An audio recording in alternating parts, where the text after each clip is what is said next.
Before we get started with the show, here's a quick word from our sponsor, Global Training Center.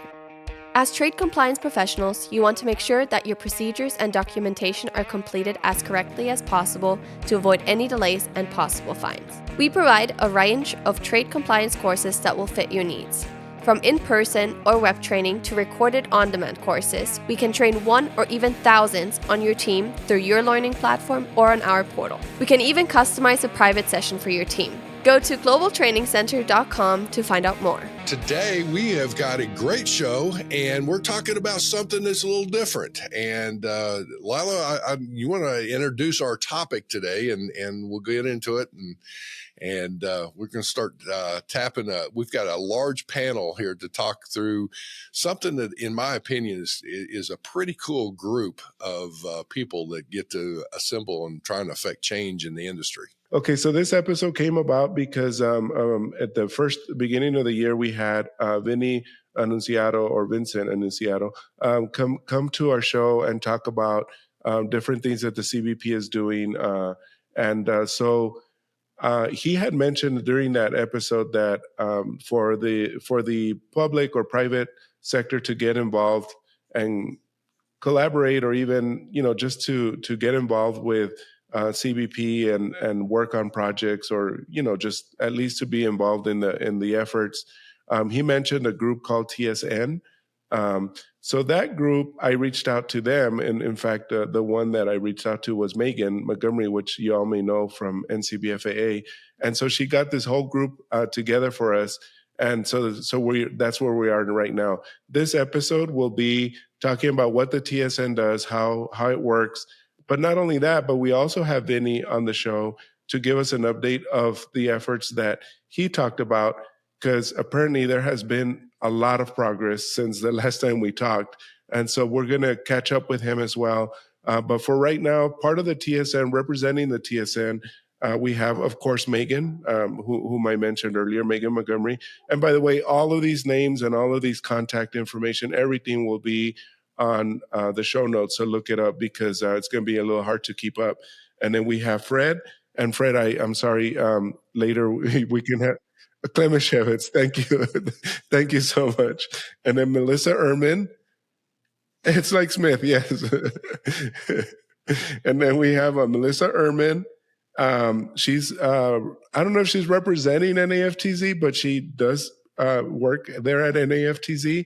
And then we have Fanny, which Fanny is at Dakar, but again, all part of this group. And of course, we're going to have Vinny Annunziato as well from CBP. But so that's a whole group here. This is the largest group we've ever had on our podcast, which is kind of cool just to see how this works out. But anyway, so it's going to be fun editing anyway. So. Well, folks, hey, listen, first off, welcome to our show. And when we're talking about, to our listeners, when we're talking about TSN, that's the Trade Support Network. And it works in kind of like you have the COAC, which is a separate type of scenario there with COAC's advisory group with customs. But then there's a lot of things that come out of COAC sometimes, and some are independent to TSN itself. But there are some things that need to be worked out as far as some of the procedures of a concept of an idea. What if we were to do X, Y, and Z, or some of those kinds of things? And so some of those ideas get pushed off into TSN and the different committees that literally hammer out some of the details of the process. Is that a pretty fair assessment of how TSN can support the overall concept here, folks? And Fred, I'm going to throw to you, since you're a phenomenal system guy. So, there's a lot of things that come back with system enhancements and data flows and all that. What about that? Yeah, Andy, that's we do work hand in hand with customs on new initiatives. And a lot of other things that TSN does too. But from a technical side, we do go over what they're trying to do from a technical aspect to make sure it's going to work both with the trade and customs, because we all realize what customs has to get. But then again, from the trade side, the group represents a various folks from the trade side. I mean, we have importers, we have carriers, we have all kinds of people. We have technical folks, we have brokers.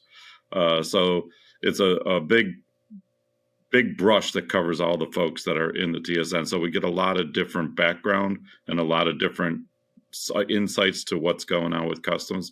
But we take the ideas and we make sure that whatever technical changes are going to come, that we get it works for both the trade and CBP, and we both walk away happy with something that's actually usable and works and it's user friendly. So that's kind of an overview of high level of what we do. And let me add, Vinny, I'm going to throw something at you from your perspective, and I'll let you jump in here just real quick. But Vinny, from your perspective, from a CBP, are you looking at TSN as, well, there's a bunch of squeaky mice over there, or squeaky wheels, if you will, and then like, oh, let's throw them a bone or whatever? Or is this something that really is a good collaboration between CBP and the private sector? Andy, the last time we had the podcast, I thought I said TSA, not TSN. No. You are so bad. You're so bad. I got you. Listen, TSN has always been an integral part of everything that we do. I rely on them, even back in the old days with the setting up of ACE, on their technical prowess. Because if we didn't understand the impact to the trade and get their input on some of the technical stuff, we would not put together what we were able to put together. So they're very much a part of what we're doing. In fact, this is a new process for me. I'm trying to figure out exactly when to bring TSN in on the project. We're at the ground floor of a lot going on. So we're trying to work in on the innovation side, how we can get TSN involved and make sure that we're doing things correctly from the trade's perspective. I like to think of it as COAC focuses primarily on policy and TSN focuses primarily on implementation. That is actually a great summary there. I think that's phenomenal, because there's, conceptually, you push forward a policy to say, well, we need to do something regarding whatever. But it's, it's the old adage, the devil's in the details. Is like, okay, how are we going to implement this policy? What's it literally translate from a regulation, from a policy perspective, into the actual details and the procedures and the systems and the data, actually who's going to transmit what and when and how and all that kind of stuff. And that's one of the things, I guess, the TSN comes into play. With all of that, I guess is Fanny, let me throw to you here, is that your involvement and how is TSN kind of structured here? Has it been a good something that has been good as far as your time has been involved with it, or has it been something like, oh my gosh, I got another TSN meeting here? Is it a burden? Let me tell you a little bit about my I am relatively new to the executive committee for the TSN, and I'm enjoying it very much. One of the things that TSN has done, and has done a great job, was when we, as Vinny mentioned, the original ACE. And what we want to do with this new executive committee is making sure that the lessons learned from the first experience give us a better path moving forward.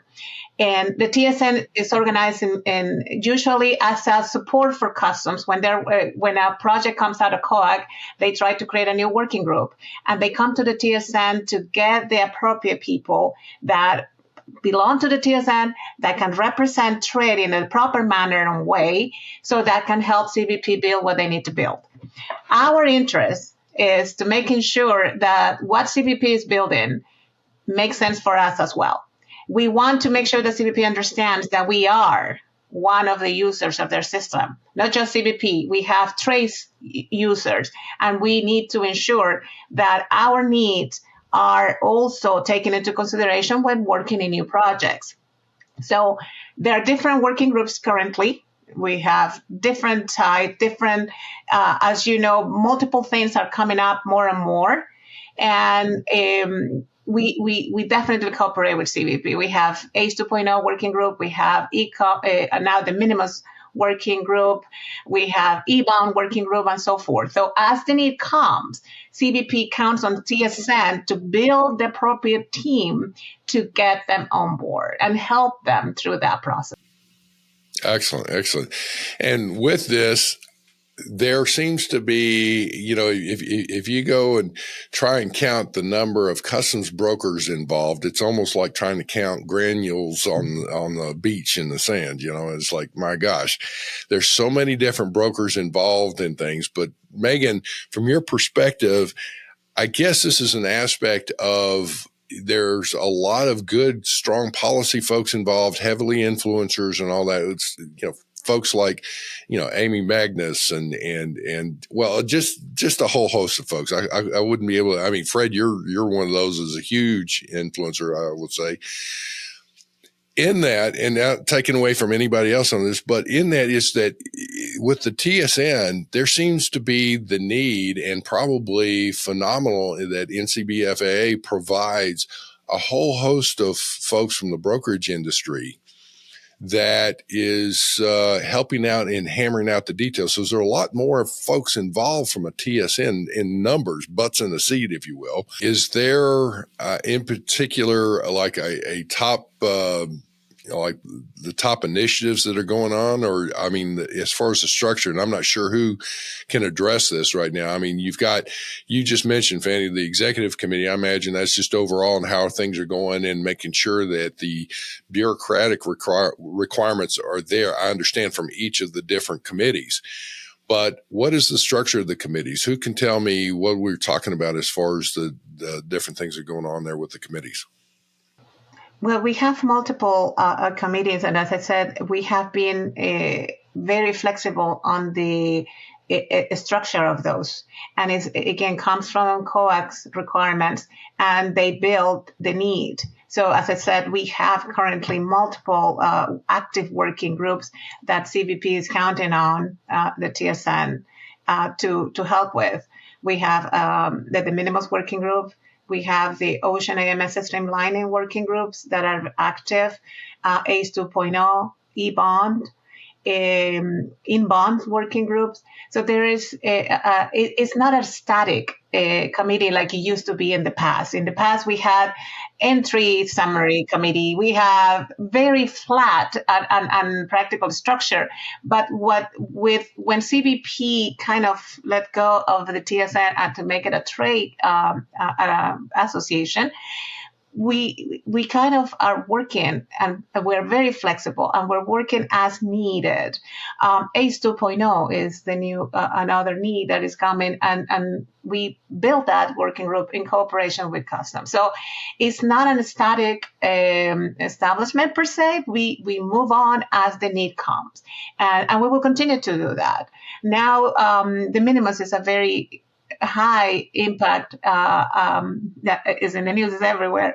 So that is a very active working group, for example, with COAC. And also we have a special committee in the TSN that are working on the needs and the recommendation as what to do, how to improve certain processes. I hope that helps. It's not a static committees per se anymore. To add to that is usually when CBP comes to the TSN, they'll usually come to us and say, we have project XYZ and we need a cross between carriers, brokers, and software providers. So we'll send a note out in conjunction with CBP to the TSN and say, okay, who wants to volunteer on this? And here's the criteria. You need to have some knowledge on this. And then in conjunction with CBP, we'll pick the members of that working group and then start it from there and look for leaders within the teams and stuff to take it forward. Well, I was just it might be helpful to say that the Trade Support Network was originally created when CBP was developing ACE, right? They were transitioning from an old existing system to a new system. So the structure of the TSN was around that process. So like, as Fanny mentioned, basically the committees were organized around the pieces of the ACE system as CBP was developing them.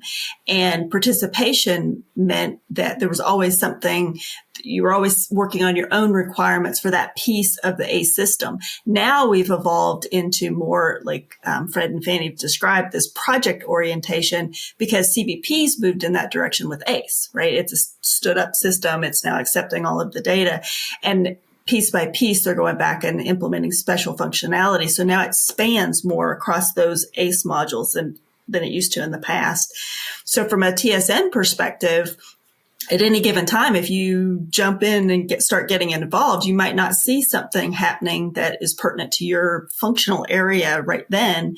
But I would just encourage people to still get involved because, like Fred said, you never know what the next project's going to be and what kind of knowledge base CBP is going to need for that next knowledge or that next piece of functionality. So we're always looking for new folks to join to give new perspectives on the different projects CBP is implementing. Well, and I will say I like the fact that instead of it becoming a static situation, meaning it's very stable, it's ongoing, it's never ending kind of a thing. It sounds like it's become more dynamic, where and you know you've got a project, you've got a somewhat of a set time frame to say, okay, we're going to put a committee together or a subcommittee, and it's going to focus on this topic for a certain period of time to try and get in there, do something. You know, get the results, provide the feedback, shut it down, go on to the next thing. And that right there is where getting a lot of folks to do a little bit of work in a focused period of time is a very good thing. So with that, I guess the other question comes into play with these different committees on from a customs perspective or CBP perspective. Is that something where are there CBP personnel as well as agency personnel that are on all these different committees? Yes, definitely.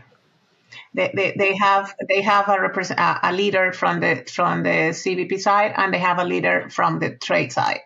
That is a TSN member.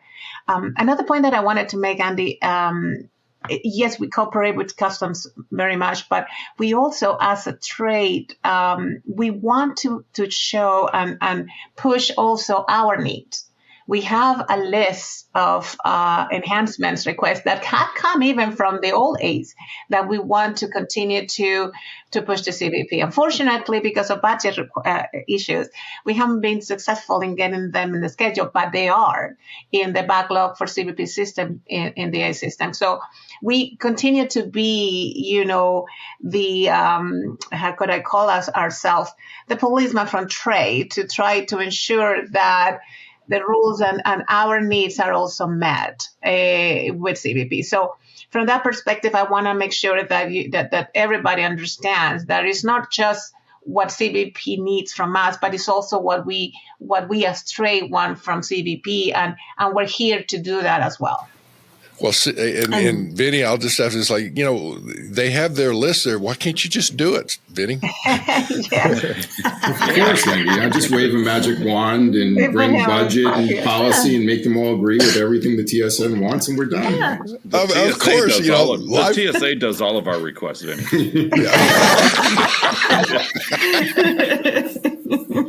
I don't know what the problem is with CBP, but I mean, TSA, hey, they're jumping in. I love it. No, it's a good group. Good group. Poor Megan, boy, she jumping in and jumping out. So, all right. So with what we've got, let me ask this question. What would y'all say would be maybe the top 3 things that TSN is working on, or that you would love to see some input from even our listeners that could, you know, feed the information through, not only wanting to join, obviously that's a good thing as far as getting involved, but, you know, I mean, even providing input because to the current standing members and whatnot. What would be the top 3 things that TSN seems to be hammering out right now?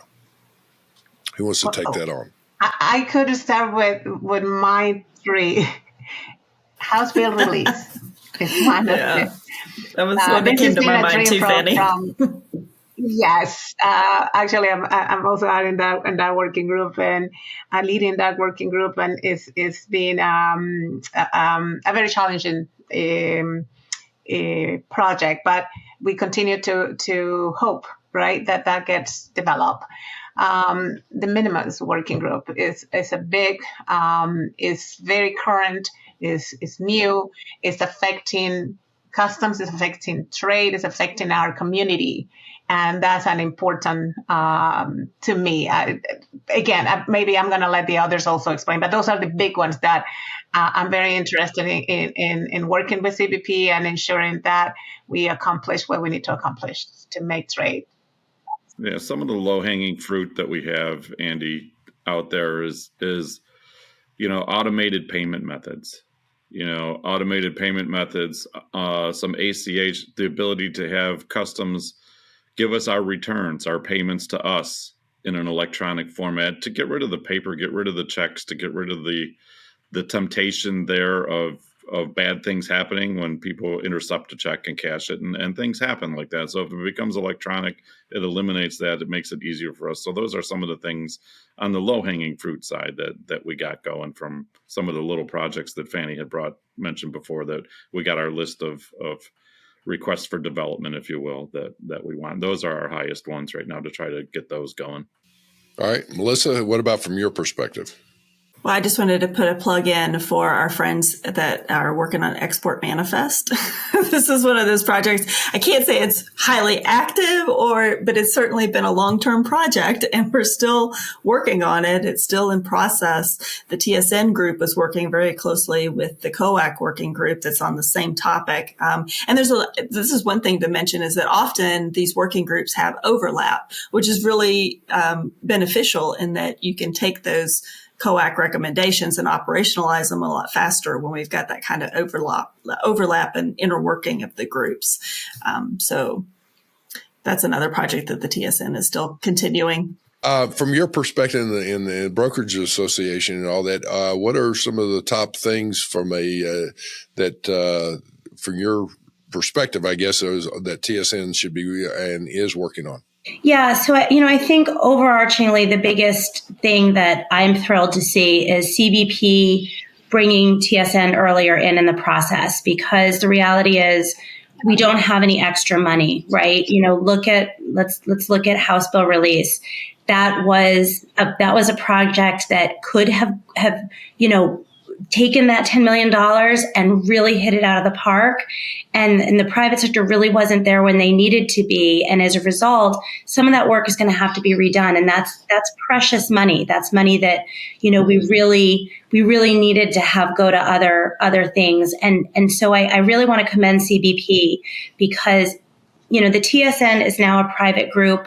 We can, we have the flexibility to sort of bend and flex, and that's not CBP. We don't have any reports due to anybody. We don't have any, Congress is not breathing down the TSN's neck. And the reality is that this process can be a little awkward, right? A little bit uncomfortable. Neither side really kind of knows what we're doing, but we're there. We're at the table. And what we're going to do is deliver a better product the first time around, right out of the gate. And I'm thrilled to see it. Excellent. Vinny, let me come to you on this from your perspective with CBP and especially your area where it's so innovative and new stuff. But as far as with TSN, what is it that you're hoping to see come out of TSN from a CBP perspective?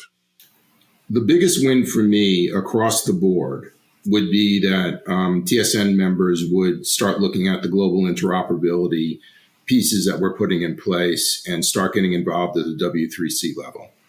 I mean, that would just be the penultimate for us in the direction that we're going. And I know that's a big ask, but I would like to have some friendly companies involved with us, because we're up against some big guns in what we're trying to do at the W3C with the credentials. And that would just be fantastic. In fact, I will just say it's not definitive yet, but we might even want to form an international working group at some point at that level. And I think the TSN members would be very appropriate for that type of situation.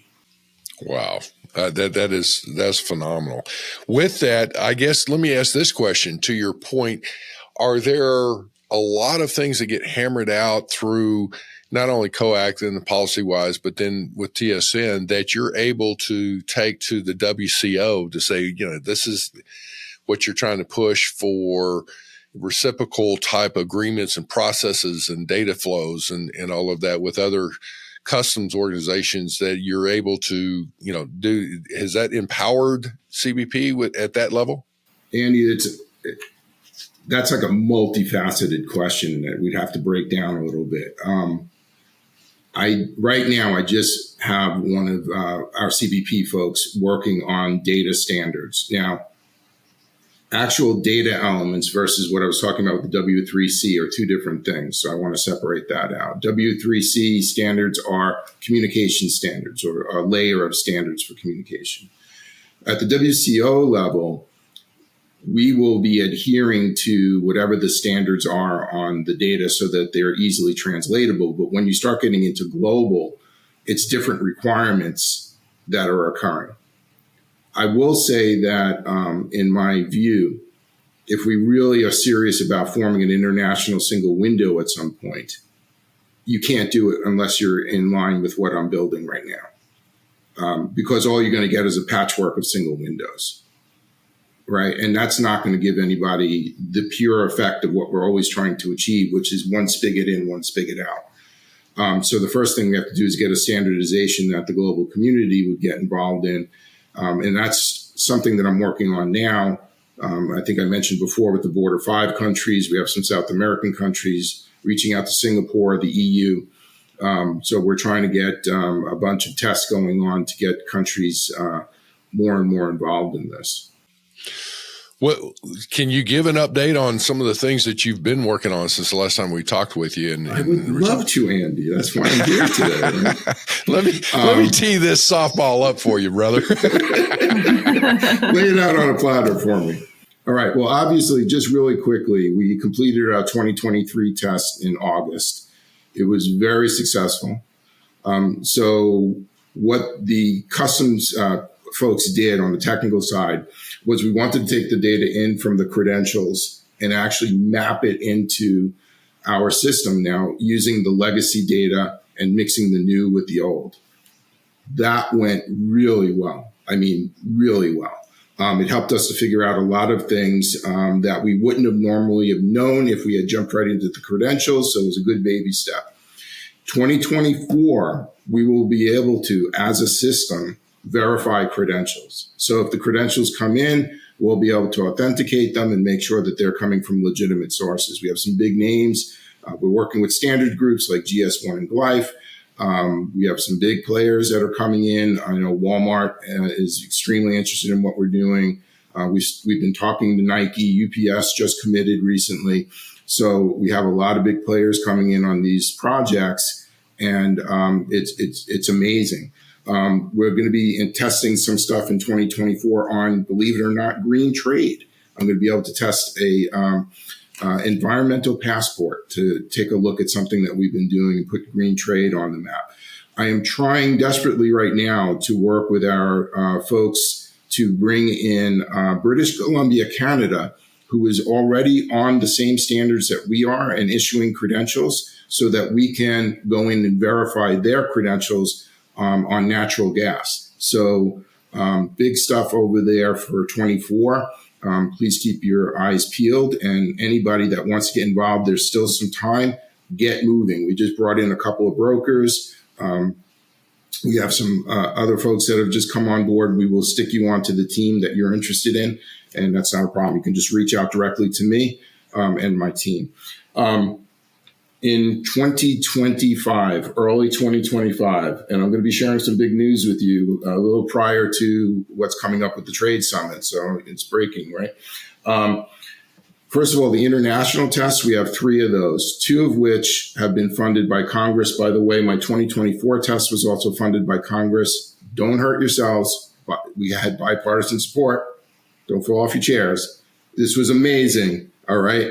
Bipartisan support on this, and this was headed by Senator Cassidy's office. So we appreciated the funding coming in for those tests. The 2025, early 2025 tests, I'm working with CTPAT very, very closely. They are looking to do government-to-government communications, which would benefit the trade, especially if there are things being done overseas for us receiving data. The thing that has happened is by joining forces with my team, the innovation team, we started to look at the government to government. Originally, it was just mutual recognition arrangement countries. but now we're looking at that as a global hub of communications for multiple governments. And I think we can take that very deep if that is successful. The two tests that we have affiliated one's affiliated with the work that we're doing with CTPAT, and that's the Global AEO CTPAT credential, which is one credential that can be used with multiple countries, and it doesn't matter how many agencies are involved. So if FDA, for instance, or EPA gets involved with some kind of facilitation benefit, they can also issue those credentials. So that's coming. And then the My Export is your import to verify that something is actually exported in one country and imported to another one. And we may do a little bit of play with if an examination occurs and somebody sees that it's supposed to be widget A, but they've got widget C, they'll be able to communicate with us as well. So I think that's really interesting stuff. This is all done through automation. All right. So with all that said, here's the big news that's coming and stuff that I'll be talking about in more detail at the summit. We just got funded for limited production for pipeline oil and steel, which was our 2023 test. Hoorah. Big news. Not only that, we have the contract vehicle. We've started pushing the money over. The red packages are starting to move in. So one of the things that I really want to get the TSN involved in early on is that particular piece with oil and steel, because I think a lot, especially the software providers, need to start looking at how we're doing things. There is a question now on how to deliver the standards to everybody in a form that is conducive to both the business and the technical side, because the way that we have it right now, we use a data dictionary and it's tied into the code, the JSON code. So it's difficult for a lot of the business users to look at. So I have a CBP person right now who all he does is data, God bless him. And he's going to be helping us to see if we can come out with a good format. And then as well, I'd like to discuss that with my TSN counterparts to see if we can communicate this properly. It's a different world. And the last thing I'd say is, I don't know how much we want to discuss all of this, but mostly what I am endeavored into is pre-arrival data.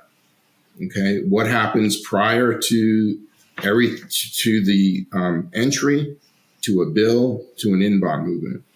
And that has opened the door for a lot of great work. All the trade, all the operators, we've been getting such positive responses from it because it really builds a transparent supply chain. And I think that that's going to have a really strong impetus for how we modernize in the future. And it already has. We've been very influential in 21st Century Framework on the innovation side. Obviously, ACE 2.0, which I've been facilitating on the other side with the COAC. And we're trying to get our business cases finalized so that we can start sharing with the TSN.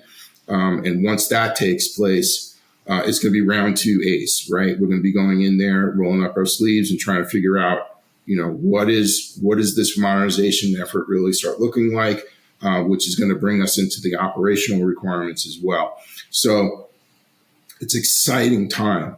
I having experienced the first ACE, we got such a nice compliment across the board from now retired AC Borkowski. And he said, this is the first, he said, CBP is doing this right. We started from the business perspective, not from the technical perspective. So we looked at business cases and what we want to do. And innovation is helping to set those parameters in a very, very good way. And the last thing, let me leave it at this, is that when you start thinking about data as a foundation, right? Some of the data we're getting right now, not that great, all right? The data in the new system is great. I mean, it really details commodities, it details locations, who's involved. It will start really, I think, crafting the way in which we facilitate and also the way in which we hold people responsible for their data. So I think there's a lot of promise in what we're doing, especially since this is a future-proof system. You can invest however you want going into that future. So I said my piece there, Andy. things there. And to our listeners, listen, there's a lot of what Vinny had just talked about. If you are somewhat of a novice in the industry, just hang in there, because there's a lot of things that Vinny just mentions is phenomenal. It's actually is fantastic. With that, I want to come to Fred here. Fred, I don't think we've mentioned this. I mean, you're with FedEx and you're dealing with phenomenal systems and all of that. And I have a lot of respect for you. Let me ask you, is that from your perspective in what we're doing and what Vinny just talked about, I would think that there's a lot of excitement with some of the progress that could be made and some of the projects that he's talked about. What about from your perspective on the? Oh, for sure. And Vinny, you know us, we're always willing to talk data with you, because that's kind of what we do for a living. No, but we've had some conversations with Vinny's team on the new things that are coming. There's some how to transmit data back and forth, how to get rid of some of our 80-byte card things, and what can we do in advance of the new things coming, the ACE 2.0s, the things that Vinny's got in his pipeline, and what are the things that we could do today from an innovation standpoint to try to set ourselves up for what's going to come. Can we have a different data transmission? I mean, Vinny just spoke to how do we get data back and forth? How do we transmit data back and forth? Well, today we're doing it through ABI. It works great for what it was designed to do, but it's time for something new, and we're all willing to work with that. And if we could make the data better, if we could make it easier, we're all for that. From a technical standpoint, any innovation is good. And what we build today is obsolete tomorrow. So there's always room for making things better, and it just never stops. And Fred, obviously, if I can reduce that data duplication down onto the single window, that would be something that a lot of people would be very happy about, right? Vinny, everybody wants a single window because, like we mentioned before, we have a single window today, but it has 38 panes in it. I only built one. Those panes are in various parts of your body, but yeah. So I know that. Like to have one window. I agree with you. I'm a purist in that manner. I think one of the things to really think about as we look to a future where there is more data integration, one, we would, as the TSN, would love to be in that conversation talking about how to make sure that we protect our own country's proprietary data and, protect the innovation that's going on. Not all of our trading partners are our friends. And the other thing that, is very interesting about this concept is that once you get to a point, right now, customs is wanting to collect data, closer and closer to the source, right? Which has got some benefits and some drawbacks. From our perspective, customs collecting data from the fishing boat captain and the rice grower and, the whoever, well, you don't have any oversight over those people. So what ends up happening is data is collected that may or may not comply with the data that comes in through, I'm going to call them more sort of regulated sources. And now we're in a bit of a pickle. So I hope that as international data integration continues on, the data that customs seeks from sources that they don't directly regulate will be able to be better, reliable, more reliable data because it's going to be regulated by the countries in which we're partnering with. Do you see what I'm saying? Am I making sense? Well, and I will. Yeah. Well, let me just say this is that one of the things that with all the data collection and all that, for the good corporate citizens that are out there that are exporting and importing and they're providing this information, what's going to happen is as the data is being collected, it should streamline the clearance process for those good corporate citizens, for those shipments coming through the ports so that they are moving through. And as I like to say, I'd like to see this stuff move through like greased lightning. With that, I would also say that it should then allow for those shipments that have folks that are acting somewhat nefarious, that are, they're not providing all that detail, so that the expertise of CBP and the other agencies are able to be applied to those shipments that need their expertise to check things out, and those that are the good corporate citizens that have crossed the T's, dotted the I's, jumped through hoops and everything else can move on through and get that stuff on, so that our economy and commerce is moving forward, and they're focused on those that are not the nice players. So as we're going through this, there's a whole lot of things that we can, we just keep hammering away with. I think this is fantastic, but also to your point, Megan, the data is coming from different aspects that customs and other agencies are going to be able to get their hands on.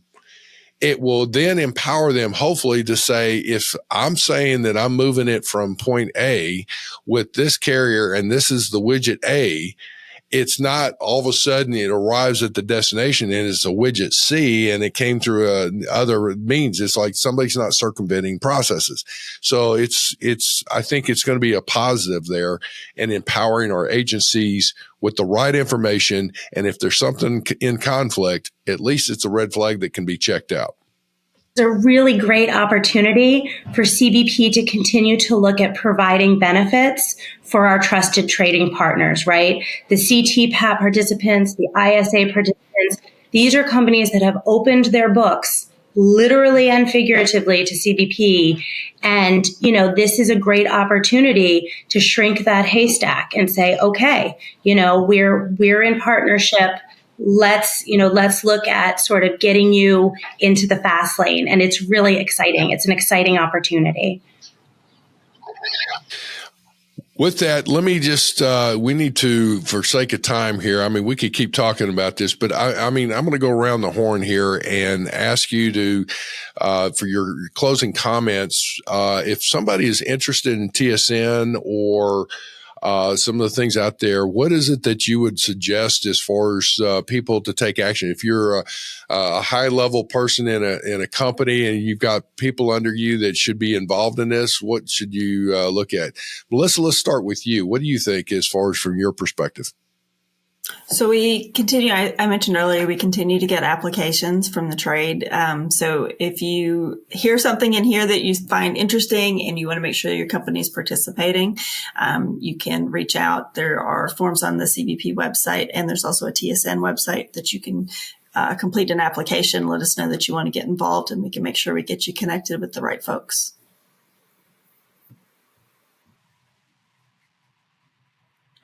Yeah, Melissa kind of summed it up. If you hear something on here that you want to be involved with, we're open to taking on anybody with the knowledge and the things that could help us in any way. So technically, we have a lot of smart technical folks, but there's a lot of new technologies out there. So we welcome them, and we welcome the business side, and any bit of knowledge that we could get that we don't have, we'll be happy to bring on. You know how that is, Andy. We'll take anything. I bet. Megan, how about from your perspective? But she got the free to join part out. So that was it is free to join. The only thing is, Andy, the applications have to go through Fanny, Melissa, and I, and the other two members of the EC. Oh, yes. Okay. So they are reviewed. So it is reviewed, but I don't think in all the time that I've been on the EC that we've ever turned anyone away. No. Agreed. Fanny, how about from your perspective and from your overall? I wanted to invite not just the classic trade partners, but there are new trade partners that are coming out every day. Mm-hmm. And I want to invite all of them to participate. Mm-hmm. And your communication with CBP or any logistics for that matter, right? We want to build a supply chain that makes sense. So if you are interested and you would like to be part of that, please come and join us. It's not for what maybe you didn't hear anything here that you would like to address as a trade member that you want us to help you with. Please come on. All right, Megan, let me come back to you and allow you to what from your perspective. So one of the things that excites me most about the TSN is that it's actually the only trade group that I know of that's totally free to join. I would suggest starting with looking at our website. And I'd like to especially thank Chris Flourish as our volunteer webmaster, and he does a great job. So, check it out. We'll make sure that the website is linked in the show description notes. And then from there, if there's something that sparks your interest, or if there's something you think we're missing, right? If there's a huge problem in your company that you don't see on our agenda, this is a group kind of for us, by us, with us, right? We're it, right? We're the operator down to, down to the person who keys the OR. Like it's a group effort, and it's a great group. And I think it's a group that's really great at getting traction with the Hill as a good, place to come and find technical trade experts, and as some place, like I said, that there's no financial barrier to entry.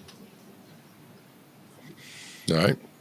Vinny, let's finish up with you. Is that from your perspective again on what you're looking at, as well as I'm going to throw one more question for you, and that is, how can our listeners help you from a CBP perspective? Is there any support that you're needing regarding, as far as budgetary type things we're trying to push for, or projects or support? Well, I would start off by saying, please support, what's going on with ACE 2.0. I think everybody needs to get involved in that. Even though I'm more of a minor player, I see that as, a major impact for the future. You should all be involved. I think the TSN is a perfect area because they can be all expansive. There are software things that are going on now that are non-traditional. I think non-traditional parties need to get involved. They need to draw them in. I did want to also let Megan know not to worry. The role of brokers become very clear in our 2023 test. Please ask me at the summit. Okay. And the last thing I will end with is nobody should be afraid of the revolutionary changes that are coming. Nobody's job is going away. There may be changes that are coming, but it's not to do anybody in. It's just to make a tool that is going to make the supply chain stronger. And for those businesses that are doing the right thing, they will be moving their freight much more easily, not only with CBP, but with all of the PGAs. That's the goal, right? Facilitation and security. So I'm impressed. And I think most of the folks that are working on these projects are impressed. Get involved so you know what we're talking about. Thanks, well, Amy. folks, I want to say that this has been a phenomenal. Listen, I thank this whole panel. Y'all are a fine group of people to be associated with. I really appreciate y'all coming on our show. And to our listeners, folks, this is something this is just Trade Support Network. TSN is just another aspect where you can get involved. And especially if you are moving up the chain in your career, this is a good area to get involved to affect positive change in the importing and exporting community. So I would highly recommend that you, as Megan said, hit the website, look at it. Every one of these fine folks, their contact information is going to be on there. If you have questions, you can reach out to Lalo or myself. We'll get you to the right folks. If you want to get involved, my goodness, we'll work you to death. So, but that said, thank you so much. This is a fantastic group of people. With that, I hope everybody has a great day. Thanks, Neil. Take care. Thank you. Thank you so much. Thank you very much for joining us. Simply Trade is brought to you by the generous contributions of Global Training Center. You can follow the show and GTC on LinkedIn or Twitter and other social networks. Make sure you check out the show notes in the description for a full rundown of today's show with all the important links. Also, make sure that you share this with a friend and subscribe on your favorite streaming platform. We really like hearing from you.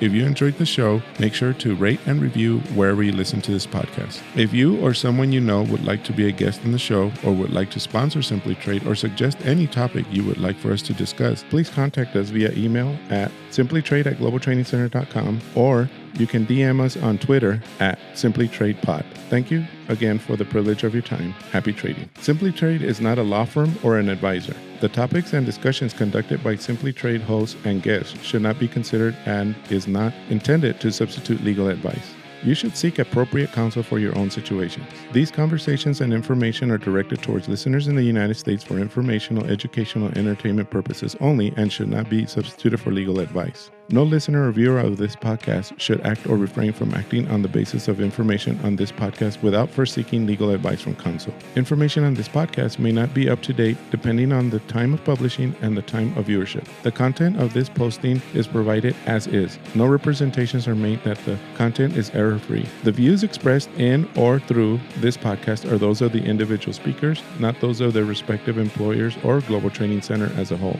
All liability with respect to actions taken or not taken based on the contents of this podcast are hereby expressly disclaimed.